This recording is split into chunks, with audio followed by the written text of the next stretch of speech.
Então, eu queria convidar os dois para refletir, né, sobre essa coisa da crença e da idolatria.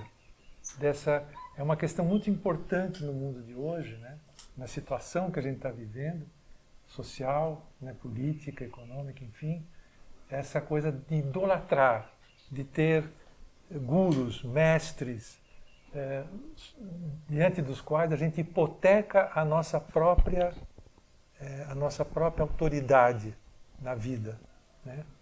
O Joseph Campbell diz, uma frase que eu gosto muito: você amadurece quando se torna a autoridade na própria vida. Mas toda vez que você hipoteca a sua autoridade, você entrega a alguém, né? E você deixa de navegar com os próprios instrumentos, né? Deixa de ouvir a voz do coração, você promove, além de um equívoco pessoal, um equívoco coletivo, monumental, né? E a gente vive muito isso. Então eu queria soltar essa bola para eles falarem a respeito, né? Bom, enfim, é isso.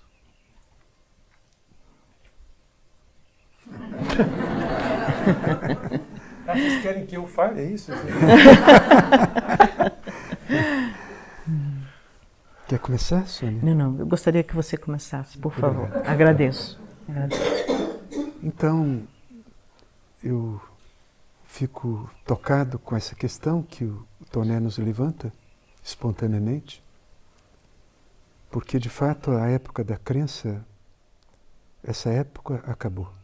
Agora nós vivemos um tempo, pelo menos da humanidade consciente, de viver a experiência. É isso que se chama gnose. E é por isso que o Tomé é considerado o arquétipo da gnose, porque é aquele que não acreditou. Ele disse, eu quero tocar. Por isso ele foi o discípulo de Cristo que foi para a Índia, o local mais, digamos, na época, elevado do ponto de vista da gnose. Então, nós vivenciamos um tempo onde predomina a normose e predomina o pseudo-mestre.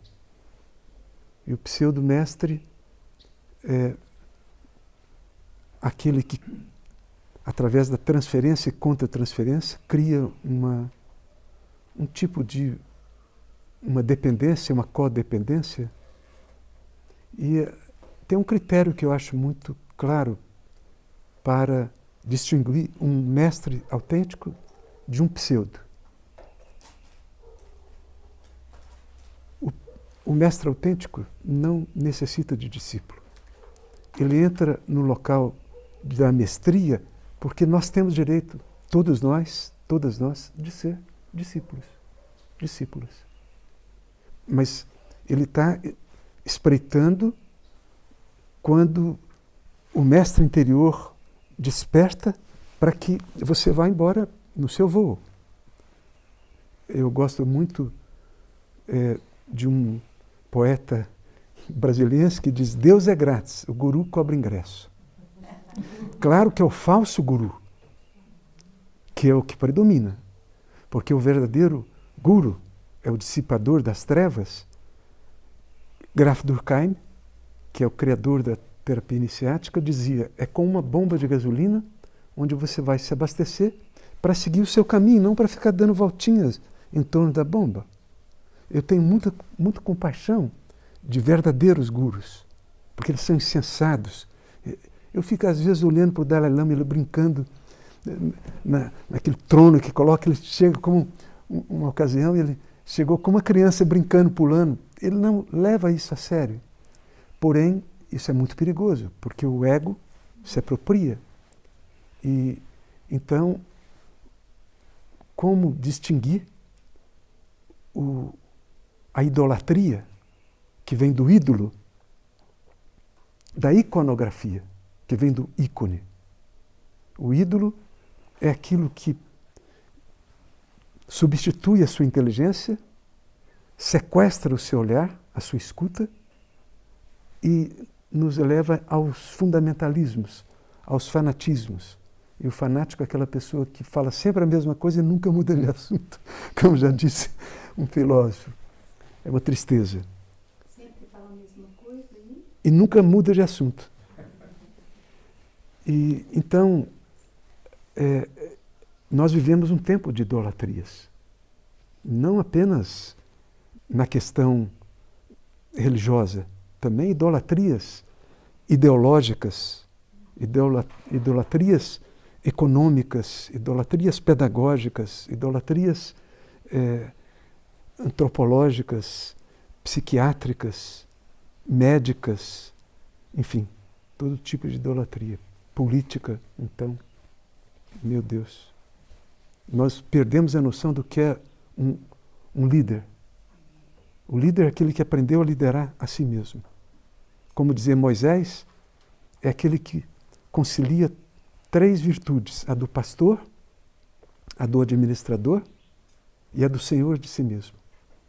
O pastor é aquele que cativou o animal em si, o infra-humano.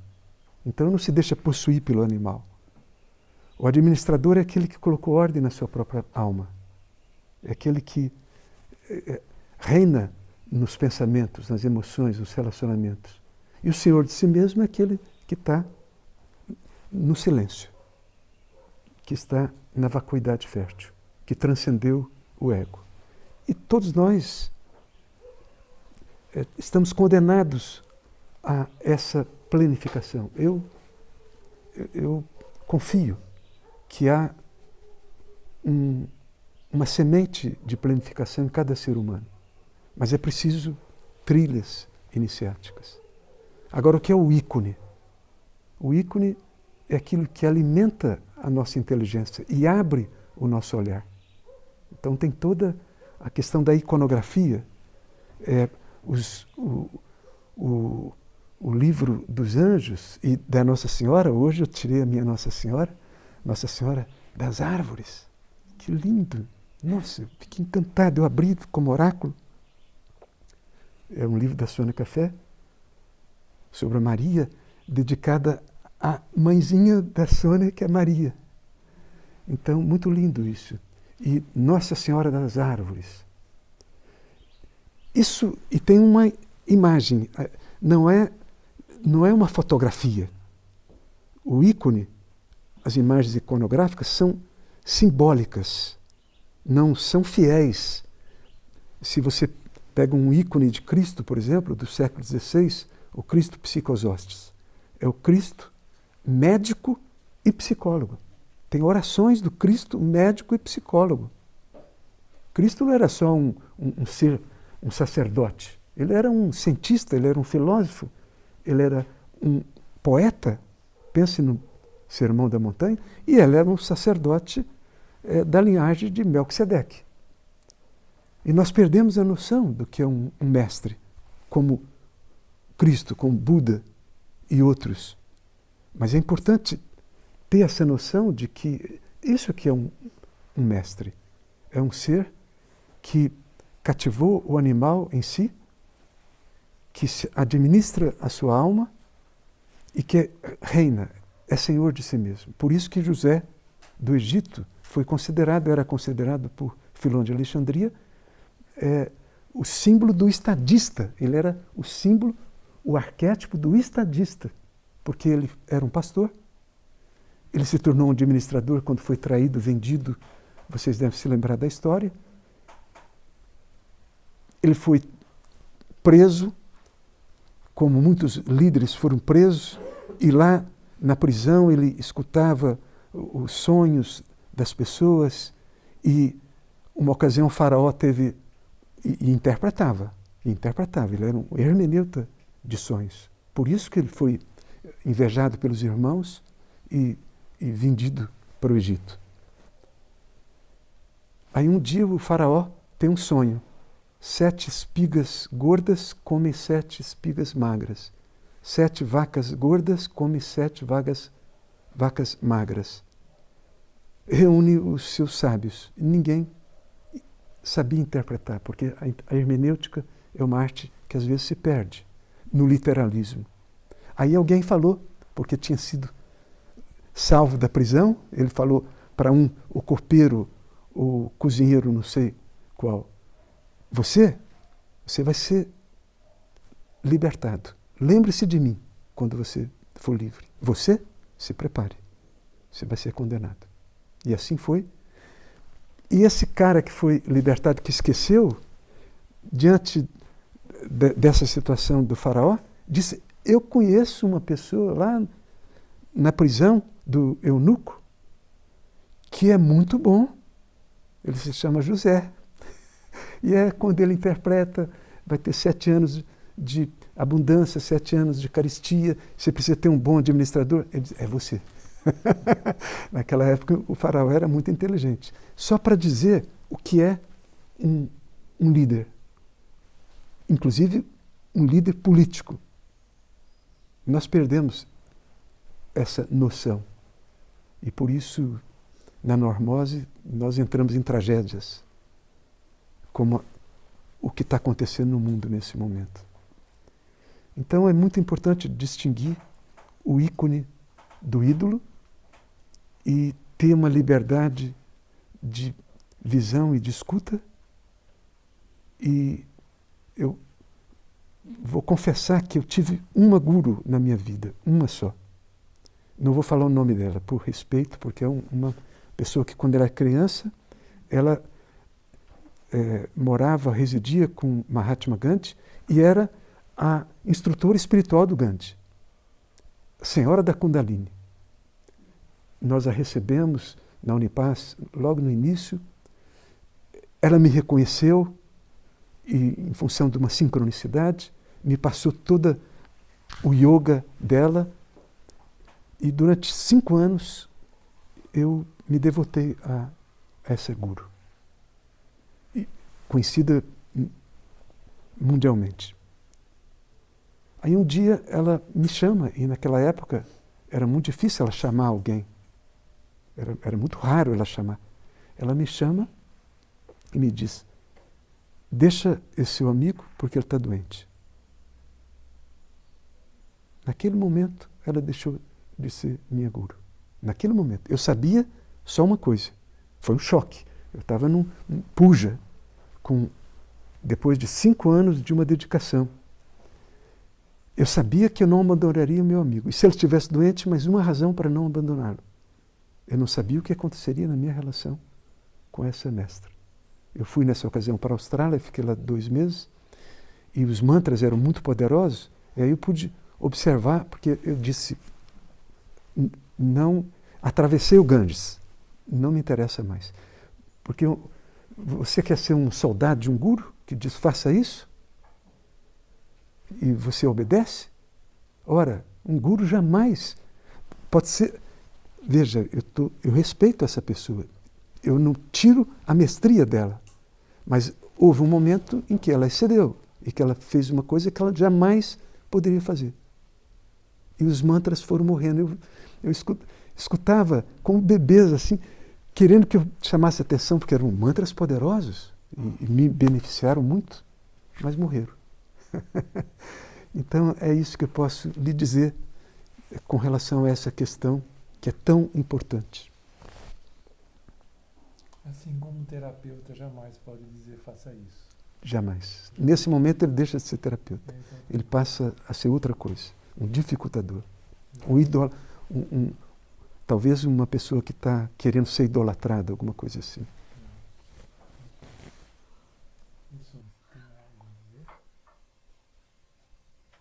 Eu sei que você fala muito dos gurus, do turismo espiritual, eu sei, conheço as falas assim, por isso que eu estou provocando.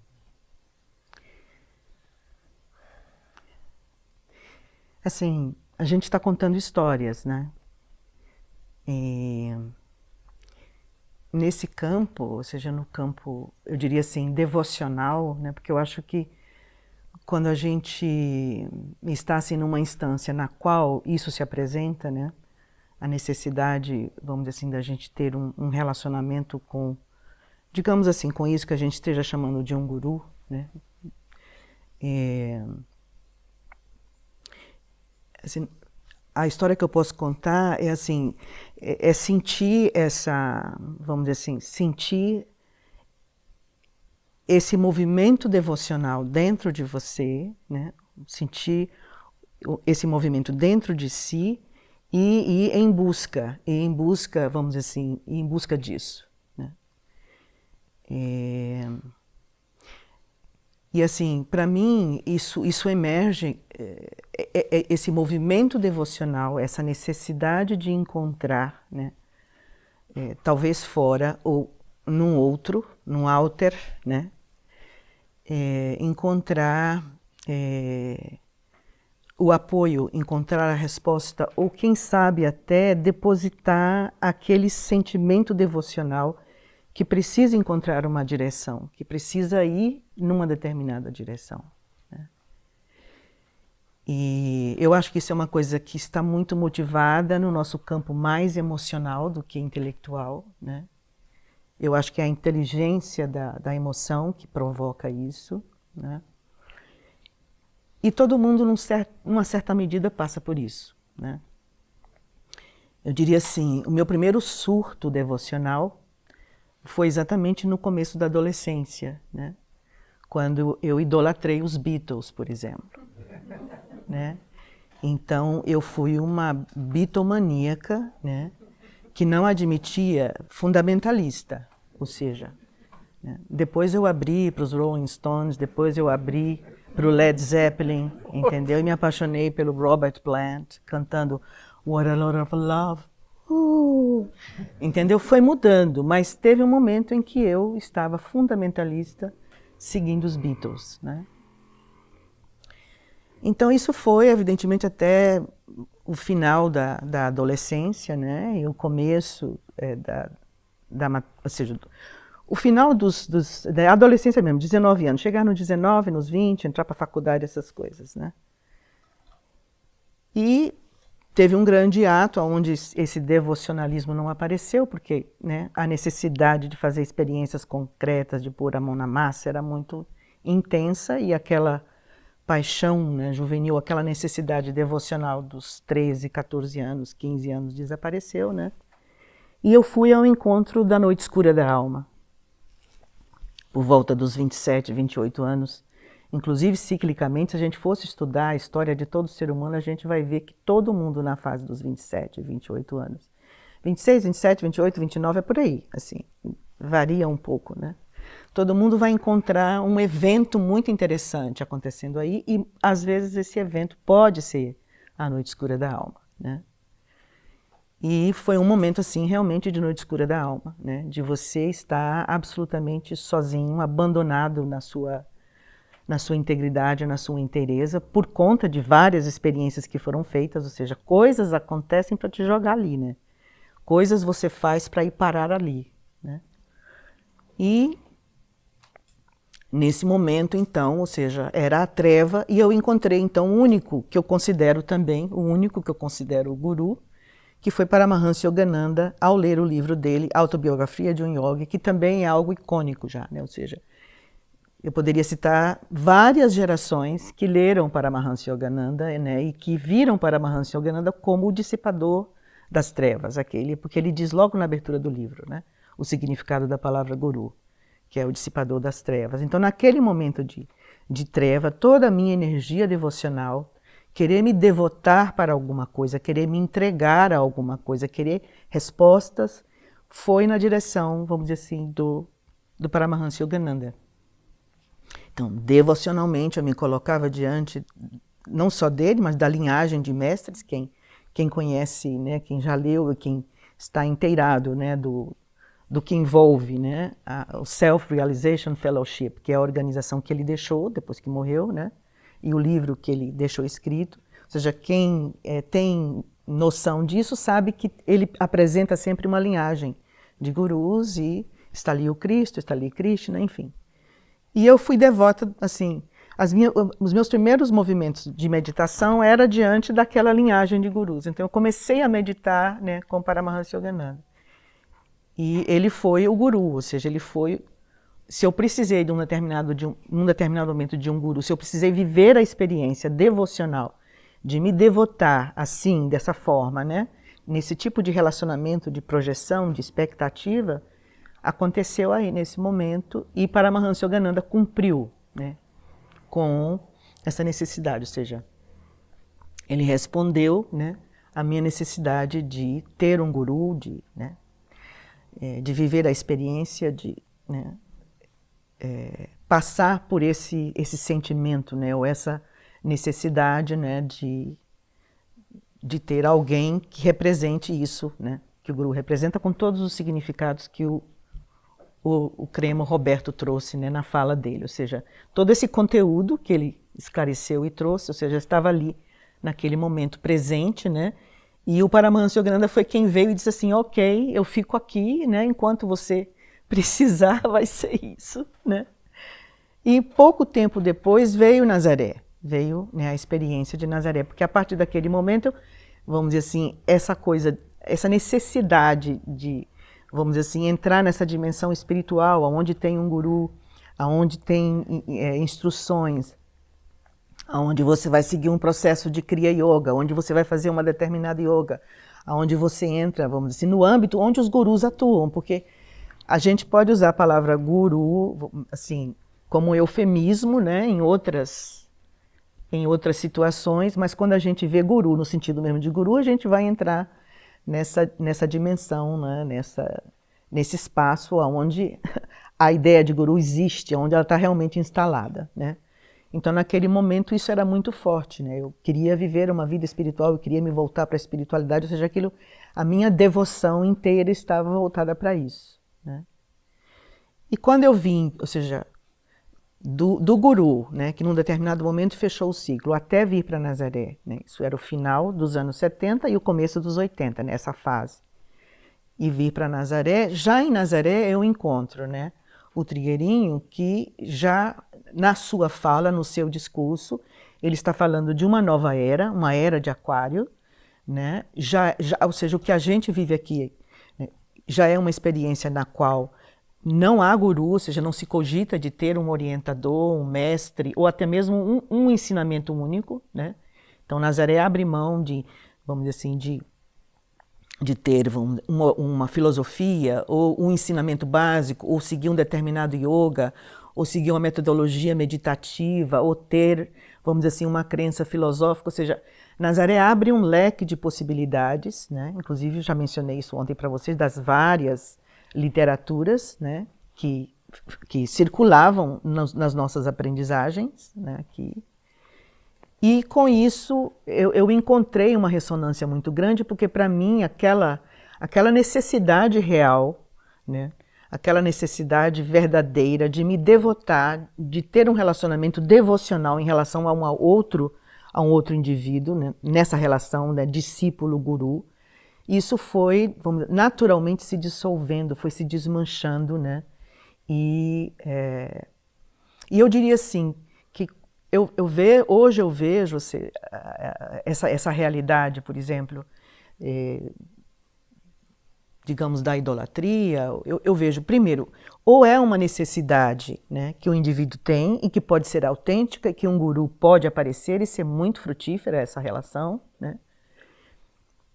ou haver realmente um despertar no indivíduo para estar livre desse tipo de dependência ou de relacionamento, ou seja, o indivíduo passar por algo que vai preencher a sua vida, a sua experimentação de significados que vão libertar, ou que vão, digamos assim, completar uma aprendizagem, ou talvez completar um passo num caminho de mais maturidade, num caminho, vamos dizer assim, de crescimento, que, a meu ver, significa o encontro com algo que nos liberta dessa necessidade, dessa dependência.